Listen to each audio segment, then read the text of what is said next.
भगवान के पास वापस प्रभुपाद श्री कृष्ण सर्वोच्च वेदांतवादी श्री कृष्ण सर्वोच्च वेदांतवादी आचार्य श्रीपाद शंकर के दार्शनिक मार्ग का अनुसरण करने वाले सन्यासी अब आमतौर पर वेदांतवादी के रूप में जाने जाते हैं। और जो वैष्णव आचार्यों के दार्शनिक पथों का पालन करते हैं जैसे आचार्य श्रीपाद रामानुजाचार्य, श्रीपाद मध्याचार्य, श्रीपाद विष्णु स्वामी आदि भागवत के रूप में जाने जाते हैं। तथाकथित वेदांतवादी वैष्णव आचार्यों के अनुयायियों को भागवत के रूप में नामित करते हैं, जबकि वे स्वयं के लिए सोचते हैं कि वेदांत दर्शन केवल शंकरियों के अध्ययन के लिए एकाधिकार विषय है। इस सिद्धांत का पालन करते हुए सन्यासियों के कुछ अन्य वर्ग, जिन्हें न तो शंकरियों द्वारा या वैष्णवों द्वारा मान्यता प्राप्त नहीं है, वे भी खुद को वेदांतवादी के रूप में नामित करते हैं। वेदांतवादियों के ये बाद के वर्ग अब दुनिया भर में वेदांत दर्शन के प्रचारक के रूप में जाने जाते हैं, जबकि वे पालौकिक विज्ञान के बारे में कुछ भी नहीं जानते हैं। वेदांत दर्शन कई संस्कृत वर्णमालाओं का एक संयोजन नहीं है ताकि कोई भी और हर कोई इसे केवल ABCD द्वारा समझ सके। संस्कृत भाषा का ज्ञान। वेदांत दर्शन का प्रत्येक अक्षर ओंकार के प्रतीक द्वारा प्रस्तुत पालौकिक ध्वनि का एक प्रतीकात्मक प्रतिनिधित्व है और इस तरह वेदांत दर्शन को श्री कृष्ण देवत्व जैसे एक अधिकारी से सीखना होगा।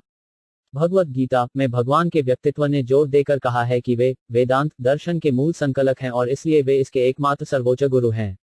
श्री कृष्ण के वचनों से सटीक शब्द इस प्रकार हैं: सर्वस्य चा अहम हृदि सन्निबिता मतः स्मृति ज्ञान अपहनम च वेदै चा सर्वाय अहम एबा वेद्य वेदांत कृत वेदांत विद एबा चा अहम। बीजी 15.15 मैं वह व्यक्ति हूं जो सभी जीवित प्राणियों के दिल में सुपर सोल परमात्मा के रूप में रहता है। मुझसे ही अपने पिछले कर्मों का स्मरण होता है और मुझसे ही वह भूल जाता है। तो मैं न केवल सर्वव्यापी अवैयक्तिक ब्राह्मण हूं, बल्कि मैं प्रत्येक जीव के भीतर व्यक्तिगत रूप से परमात्मा के रूप में रह रहा हूं। मैं सभी के फलदायी कार्यों का पुरस्कार देने वाला अधिकारी हूं। मैं केवल अवैयक्तिक ब्रह्म या स्थानीय परमात्मा के रूप में मौजूद नहीं हूं, बल्कि सभी पतित आत्माओं को उनके उद्धार के लिए निर्देश देने के लिए अवतार के रूप में भी प्रकट होता हूं। इसलिए मैं वेदांत दर्शन का प्रशिक्षक हूं और वैदिक ज्ञान केवल मुझे जानने के लिए है। चूंकि मैं वेदांत का संकलनकर्ता और प्रशिक्षक हूं, इसलिए मुझसे बेहतर वेदांत दर्शन को कोई नहीं जानता। मैं सर्वोच्च वेदांतवादी हूं और मैं अवैयक्तिक ब्रह्म, स्थानीयकृत परमात्मा और स्वयं को सर्वोच्च भगवान के रूप में भगवान के व्यक्तित्व के पालौकिक ज्ञान का प्रसार करके पतित आत्माओं का उद्धार कर सकता हूं। भगवान का व्यक्तित्व सर्वोच्च ब्रह्म है। इसे अर्जुन ने स्वयं और 7 ऋषि नारद, व्यास, देवल, अशिता आदि जैसे अधिकारियों के अनुसरण में पहचाना है। अब वेदांत दर्शन का सर्वोच्च अधिकार हमें महान पालौकिक विज्ञान को संक्षेप में कैसे सिखाता है? वो इस तरह कहते हैं: वो पुरुषो लोकै क्षार अक्षरा एबा चा क्षार सर्वनी भूटानी कुतस्थ अक्षरा उच्यते। बीजी 15.16 सर्वोच्च वेदांतवादी अपनी वेदांत शिक्षाओं की शुरुआत में द्वि या द्वैतवाद के रूप में कहते हैं। ब्रह्मांड लोक में जिसमें लाखों और करोड़ों विभिन्न पृथ्वी और ग्रह हैं, जीवों के 2 वर्ग हैं। एक को क्षर या पतनशील इकाई कहा जाता है और दूसरे को अक्षर या अचूक इकाई कहा जाता है। गिरने योग्य संस्थाएं सामान्य जीव या जीव हैं, जबकि अचूक संस्थाएं विष्णु के विस्तार हैं जैसे राम, नरसिंह, बरहा, कूर्म, वामन, बलदेव, कल्की आदि। सामान्य जीव भौतिक प्रकृति के प्रभाव के लिए अतिसंवेदनशील होते हैं, लेकिन विष्णु तत्व के रूप में अचूक अवतार प्रकृति के नियमों के प्रति संवेदनशील नहीं है। बरहा पुराण में कहा गया है कि सर्वोच्च भगवान जीवों के बहु रूपों द्वारा स्वयं का विस्तार करते हैं। उनमें से कुछ को संसार या वह स्वयं कहा जाता है, जबकि अन्य को बिबिनेंस कहा जाता है या वह अपनी एक शक्ति में होता है। जीव या जीव इसलिए सर्वोच्च भगवान की विभिन्न शक्तियां हैं, जबकि ऊपर वर्णित विष्णु अवतार उनकी सभी शक्तियों के साथ उनसे अलग नहीं है। यही क्षरा या फॉलिबल्स और अक्षरों या अचूक के बीच का अंतर है। क्षरा जीव निस्संदेह सर्वोच्च भगवान के अंश और अंश हैं और इस तरह वे सर्वोच्च भगवान से गुणात्मक रूप से भिन्न नहीं हैं, लेकिन जहां तक का संबंध है, अंतर की खाई है। इसलिए वेदांतवादी जो यह घोषणा करता है कि सामान्य जीव गुणात्मक और मात्रात्मक दोनों रूप से सर्वोच्च भगवान के बराबर हैं, निश्चित रूप से वेदांत के मूल संकलक सर्वोच्च भगवान श्री कृष्ण से परामर्श नहीं करने के लिए गुमराह हैं। यदि वेदांत एक प्राधिकरण है, तो किसी को इसके मूल संकलक को वेदांत के सर्वोच्च अधिकार के रूप में स्वीकार करना चाहिए। ये उपन्यास वेदांतवादी जो आमतौर पर श्रीपाद शंकराचार्य के मार्ग का अनुसरण करते हैं, उन्हें पहले काशी के मायावादी बनारस कहा जाता था। बनारस इन मायावादी वेदांतवादियों का पालन पोषण का स्थान था, और शायद अब भी यही है। कारण यह है कि बनारस विश्वनाथ शिव का निवास स्थान है। आचार्य शंकर भगवान के आदेश से शिव के अवतार थे। उन्होंने काली के इस युग में ब्राह्मण सन्यासी के रूप में मायावाद दर्शन का प्रचार किया और इस कथन की पुष्टि पद्म पुराण में इस प्रकार है: मायावाद अष्ट शास्त्रम प्रच्छना बौद्धयम उच्यते मोया एबा गोदिदाम देवी कलो ब्राह्मण मूर्तिना। इसलिए शंकर के अनुयायियों को बनारस स्कूल के मायावादी के रूप में जाना जाता था। वे सारनाथ के मायावादियों के समकक्ष थे। यह सारनाथ बनारस के निकट है और पुराने दिनों में बोधगया के मायावादी या उस सारनाथ के काशी के मायावादियों के साथ हमेशा तर्क वितर्क करते थे। सारनाथ के मायावादी या बौद्धों ने आत्मा के अस्तित्व को नहीं पहचाना और उन्होंने सभी के रूप में पदार्थ का प्रचार किया, जबकि काशी के मायावादियों ने प्रचार किया कि आत्मा अस्तित्व का मूल सिद्धांत है और पदार्थ वास्तविकता आत्मा का एक अनावश्यक झूठा प्रतिनिधित्व है। तो लड़ाई मायावादी के दो वर्गों के बीच थी और इसके परिणामस्वरूप बोधगया या सारनाथ के मायावादियों को धीरे धीरे भारत से बाहर कर दिया गया था और काशी के मायावादी भारत में प्रबल हो गए। बौद्ध मायावादियों के साथ लड़ाई में विजयी होने के बाद धीरे धीरे इन मायावादियों ने वेदांत दर्शन ग्रहण किया और इस तरह काशी के मायावादियों को वेदांतवादी के रूप में जाना जाने लगा। इन वेदांतवादियों ने तत्कालीन परिवर्तित बौद्ध दार्शनिकों को अपने पाले में लेने के लिए वेदांत की अवैयक्तिक विशेषता में व्याख्या की।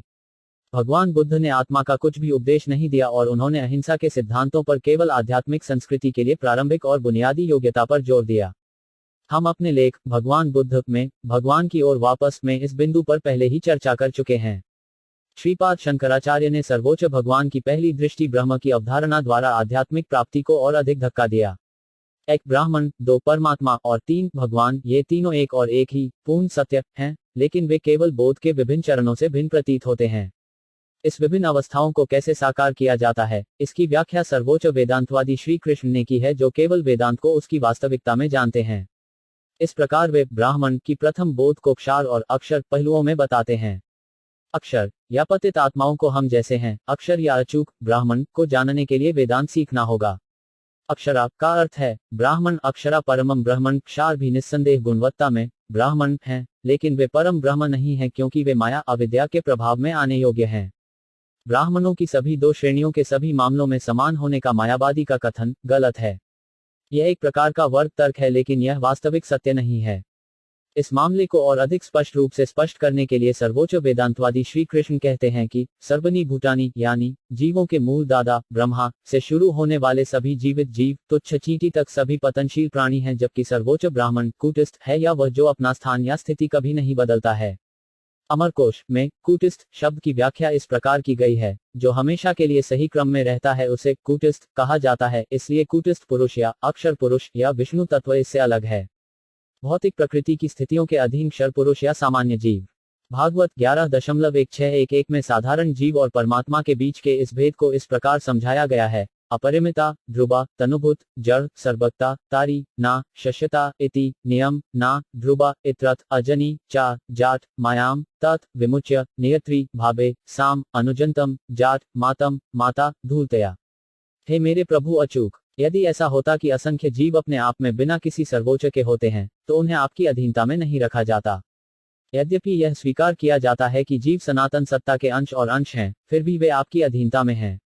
उनका गुणात्मक रूप से आपके साथ एक होना कभी नहीं छोड़ा जाना चाहिए, क्योंकि केवल यही उन्हें निरपेक्ष के साथ एक बना देगा। ऐसा होने पर जो लोग मानते हैं कि सामान्य जीव और सर्वोच्च भगवान सभी तरह से समान हैं, ज्ञान की खराब निधि से प्रदूषित गलत थीसिस की बीमारी से पीड़ित हैं। इसलिए मुक्ति की प्राप्ति के बाद भी जीवों के बीच मात्रात्मक अंतर को बनाए रखना है, क्योंकि मुक्ति के बाद ही नित्ययुक्त या शाश्वत उपास्य सेवा शुरू होती है। जहां तक का संबंध है, वे क्षर और अक्षर पुरुष के बीच इतना अंतर जान सकते हैं। और अवैयक्तिकतावादियों और अनुभवजन्य दार्शनिकों के ऊपर योगी है जो परमात्मा की विशेषता का ध्यान करता है। उनके लिए ऐसा कहा जाता है उत्तम पुरुष तू अन्या परमात्मा इति उदहृत जा लोक त्रय अविश्य विभारती ईश्वर अभय। बीजी 15.17 परमात्मा का यहाँ स्पष्ट रूप से उल्लेख किया गया है। अन्य या आत्मा से अलग और योगियों द्वारा उनकी प्राप्ति अभी भी अवैयक्तिक ब्राह्मण की तुलना में सर्वोच्च सत्य की अधिक पूर्ण दृष्टि है। योगी अध्यात्मवादियों की तुलना में बेहतर वर्ग हैं अवैयक्तिकतावादी या काशी की मायावादी। काशी की मायावादी बोधगया या सारनाथ की मायावादियों से ऊंची हैं और प्रयाग के भारद्वाज मुनि आदि योगी अभी भी काशी के मायावादियों से अधिक उच्च अध्यात्मवादी हैं। भगवत गीता इस तथ्य को निम्नलिखित श्लोक में स्वीकार करती है, अर्थात तपस्विख्या अधिका योगी ज्ञानीभ्य आपी माता अधिका कर्मभ्य चा अधिका योगी तस्मात् योगी भव अर्जुन। बीजी 6.46 योगी तपस्वियों और अनुभवजन्य दार्शनिकों की तुलना में अध्यात्मवादियों के बेहतर वर्ग हैं। निस्संदेह योगी साधारण कर्मयोगी से श्रेष्ठ हैं और इसलिए हे अर्जुन, तुम बस एक योगी बनने की कोशिश करो। तो समाधि की स्थिति में साधारण योगी परमात्मा के स्थानीय पहलू की उपस्थिति का अनुभव करते हैं। यह परमात्मा ईश्वर या सर्वोच्च भगवान है, लेकिन जीव या नियंत्रित नहीं है। परमात्मा सुपर सोल है। यह थीसिस की परमात्मा और आत्मा समान है और वही एक गलत सिद्धांत है। यदि ऐसा होता तो आत्मा शब्द में परम या श्रेष्ठ शब्द जोड़ने की आवश्यकता नहीं होती। इससे अंतर और स्पष्ट हो जाता है। परमात्मा अभय यानी अक्षर या कूटस्थ बिना किसी परिवर्तन के है। वह भौतिक प्रकृति की स्थितियों के अधीन नहीं होता है। यही सब उपनिषदों में सत्य है। परमात्मा और आत्मा दोनों की तुलना इस भौतिक शरीर के वृक्ष पर बैठे दो पक्षियों से की गई है, लेकिन एक दूसरे की गतिविधियों को गवाह के रूप में देख रहा है और कार्रवाई में भाग नहीं ले रहा है। तटस्थ पर्यवेक्षक इसलिए परमात्मा है और मंच अभिनेता आत्मा है। जब आत्मा निर्विकल्प समाधि की अवस्था में अपनी भौतिक गतिविधियों को बंद कर देती है तो उसे पूर्ण योगी कहा जाता है। तो यह योगी ज्ञान से बेहतर अध्यात्मवादी है जो कई जन्मों के अनुमानों के बाद वासुदेव के चरण कमलों का पालन करने के लिए महात्मा बन जाएगा। और इसके आगे वे भक्त हैं जो सीधे परमेश्वर की दिव्य प्रेममयी सेवा करते हैं। परम सत्य की यह अनुभूति आध्यात्मिक मूल्य की सर्वोच्च अनुभूति है और इसकी पुष्टि भगवत गीता में इस प्रकार है, सभी योगियों में सर्वोच्च योगी वह है जिसके भीतर हमेशा श्री कृष्ण मेरा गुण होता है और इस प्रकार वह आवश्यक भक्ति रखता है और भक्ति गतिविधियों भजते करता है। वह मेरी राय में सर्वोच्च योगी हैं। तो ये भक्त योगी सामान्य योगियों से बेहतर हैं और उनकी आध्यात्मिक अनुभूति की विशेषता और भी अधिक है। भक्त योगी श्री कृष्ण को पुरुषोत्तम या परमात्मा प्राप्ति से अधिक स्पष्ट रूप से स्वीकार करते हैं। पूर्ण सत्य को ज्ञानियों द्वारा अवैयक्तिक ब्रह्म के रूप में, योगियों द्वारा स्थानीयकृत परमात्मा के रूप में और भक्तों द्वारा भगवान के रूप में महसूस किया जाता है, जो ब्रह्म और परमात्मा की सभी शक्तियों से परिपूर्ण है, जैसा कि भगवत गीता सहित सभी शास्त्रों में पुष्टि की गई है। तो दिव्य रूप से श्री कृष्ण की प्राप्ति वेदांत की सर्वोच्च अनुभूति है। श्री कृष्ण विष्णु तत्व की सर्वोच्च अनुभूति है क्योंकि अन्य सभी अवतार हालांकि शक्ति में समान हैं, या तो पूर्ण भाग या श्री कृष्ण के पूर्ण भागों के भाग हैं, लेकिन श्री कृष्ण सभी कारणों के आदि भगवान और कारण हैं। यह ब्रह्म संहिता, भागवत और महाभारत आदि का निर्णय है। लेकिन हमें हमेशा याद रखना चाहिए कि भगवान के विभिन्न संसा अवतारों के बीच शक्तियों का कोई अंतर नहीं है। ब्राह्मण और परमात्मा का बोध भी एक पालौकिक मधुर रस है जिसे संता रस कहा जाता है, एक पालौकिक अवस्था जहां पालौकिक गतिविधियां गैर प्रकट होती हैं। दिव्य गतिविधियों का प्रकटीकरण दिव्य दस्य रस से दिखाई देता है और यह रस साख्य रस, वात्सल्य रस और माधुर्य रस में अधिक से अधिक बढ़ जाता है। सर्वोच्च भगवान श्री कृष्ण सभी 12 भावों से परिपूर्ण हैं। इन 12 रसों में से 5 सर्वोच्च भगवान के साथ प्रत्यक्ष लेन देन हैं, जबकि शेष 7 अप्रत्यक्ष रूप से जुड़े हुए हैं। कंस, जरासंध और सर्वोच्च भगवान श्री कृष्ण के कई अन्य शत्रुओं ने उनके साथ अप्रत्यक्ष रूप से विभत्सा रस या भय की विधि में व्यवहार किया। लेकिन चूंकि रस को परोक्ष रूप से सर्वोच्च सत्ता में नियोजित किया गया था, शत्रुओं को भी ब्राह्मण संयुज्य मुक्ति से सम्मानित किया गया था, अर्थात अस्तित्व में भगवान के साथ एक हो जाना। अवैयक्तिक अद्वैतवादी इसी ब्रह्मायुज्य मुक्ति की आकांक्षा रखते हैं, जो शत्रु जीवों को भी प्राप्त हुई थी। इसलिए मुक्ति या मुक्ति भक्ति सेवा का प्रतिफल है। योग प्रणाली भी एक मिश्रित भक्ति सेवा है। जब तक ज्ञानी सूखी अटकलों में लिप्त रहते हैं, तब तक उनके पास मुक्ति की कोई संभावना नहीं है। जब वे भक्ति सेवा को भी आध्यात्मिक अटकलों के साथ मिलाते हैं, तभी मुक्ति या मुक्ति संभव हो जाती है। लेकिन शुद्ध भक्ति के लिए न तो ज्ञान और न ही योग की आवश्यकता है। ऐसी प्रक्रियाएं कुछ हद तक सहायक हो सकती हैं, लेकिन वे बिल्कुल आवश्यकता नहीं है। इसके विपरीत ऐसी प्रक्रियाएं कभी कभी शुद्ध भक्ति सेवा की प्रगति में एक बड़ी बाधा बन जाती हैं। संन्यास ज्ञानियों या योगियों की प्रक्रिया है, लेकिन भक्त के लिए संन्यास आदेश को स्वीकार करने की कोई आवश्यकता नहीं है।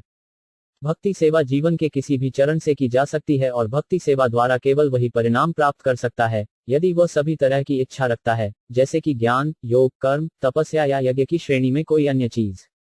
सर्वोम मद भक्ति योग न मद भक्त लभते अंजसा साधारण योग प्रणाली हमारे भीतर परमात्मा की उपस्थिति का अनुभव करने के लिए समाधि में परिणत होती है।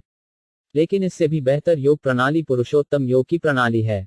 सर्वोच्च वेदांतवादी पुरुषोत्तम योग की इस प्रणाली का वर्णन इस प्रकार करते हैं, जस्मात् क्षरम अतिता अक्षरत अपि एवा उत्तम अतहस्मि लोकैं वेद चा प्रतित पुरुषोत्तम। क्योंकि मैं भगवान का सर्वोच्च व्यक्तित्व हूँ, मैं न केवल सामान्य क्षरार जीवित प्राणी से ऊंचा हूँ, बल्कि मैं अक्षर ब्रह्म से भी ऊपर हूँ और उत्तम पुरुष परमात्मा से भी ऊपर हूँ। वैसे ही वैदिक साहित्य में या प्रचलित धारणा से हर जगह मैं पुरुषोत्तम या भगवान के सर्वोच्च व्यक्तित्व के रूप में प्रसिद्ध हूँ। इसलिए वेदांत का निष्कर्ष इस प्रकार है। मुख्य रूप से जीवों के 2 वर्ग हैं, अर्थात क्षर और अक्षर। क्षर सामान्य जीव हैं और अक्षर सर्वोच्च भगवान हैं।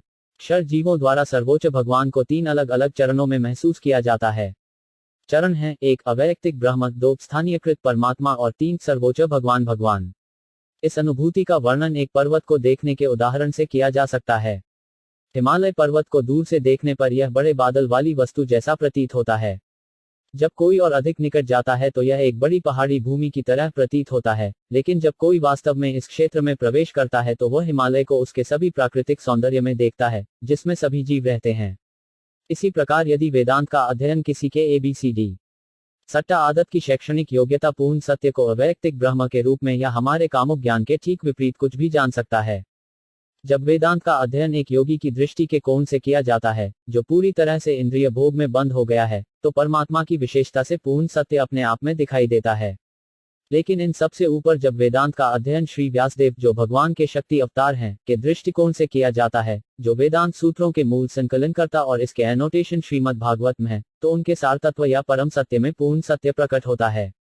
वेदांत सूत्र की शुरुआत जन्माध्याय जटा के सूत्र से होती है और इसी सूत्र के साथ वास्तविक भाष्य श्रीमद् भागवत भी शुरू होता है। श्रीमद् भागवत में सामान्य वेदों के 4 प्राथमिक सिद्धांतों को ध्यान से बाहर रखा गया है, अर्थात धार्मिकता का अभ्यास, आर्थिक स्थितियों की योजना बनाना, इंद्रिय कामना की पूर्ति और अंत में मानसिक अटकलों द्वारा मोक्ष प्राप्त करना। वेदांत सूत्र और श्रीमद् भागवत में एक ही बात है और इसका उद्देश्य पुरुषोत्तम योग के अध्याय में भागवत गीता में समझाया गया है। तो एक पूर्ण वेदांतवादी श्री कृष्ण का भक्त है। अवैयक्तिक ब्रह्म सर्वोच्च व्यक्ति का तेजोमय तेज है, जैसे प्रकाश अग्नि के लिए है। भगवान श्री कृष्ण पुरुषोत्तम स्वयं अग्नि है, इसलिए ब्रह्म और परमात्मा श्री कृष्ण के अवतार हैं, और यह वेदांत सूत्र के महान दर्शन का निर्णय है, जिसे भगवत गीता के साथ साथ पूरे विश्व में बहुत पसंद किया जाता है।